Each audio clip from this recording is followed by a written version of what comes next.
Hi, and welcome to Phoenix, where today we're talking all about the language of inclusion and how you can build your inclusivity toolkit. So, language is more than just about how we communicate our ideas. The words that we choose, the questions that we ask, really influence who we include or exclude in the culture that we create.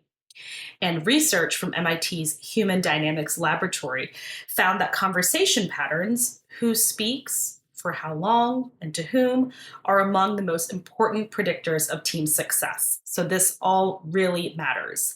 And we all know some of the probably patterns of exclusion. There's specific jargon, there's status reinforcing language, dismissive responses, all that you can read more in the newsletter below. But I want to talk to you all today about how you can build your inclusive language toolkit. So, here are a couple things to try. So, one is moving from directive to invitational. So, instead of saying, here's what we need to do, you can try what approaches might work here.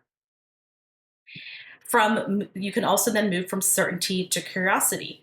Instead of saying, that just won't work because, well, I'm curious about how we might address this issue slash problem slash question. So you can see how that shift from that just won't work to I'm curious, just that word curious. From binary to nuanced. So do you agree or disagree? Well, people are going to respond, and that is just going to shut down the question. I agree. Well, I don't agree.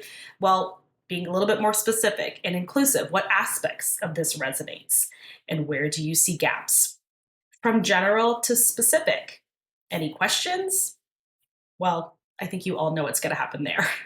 When I was board chair of a nonprofit, if I asked that and I learned pretty quickly on not to do that, it was crickets because people start to look at their watch, start to look at that Zoom time and want to log off and want to be ready for the next thing.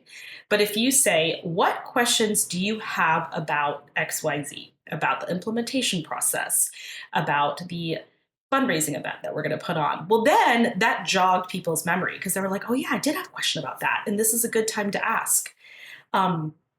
Moving from presumptive to exploratory. So saying like everyone's comfortable with this approach, right?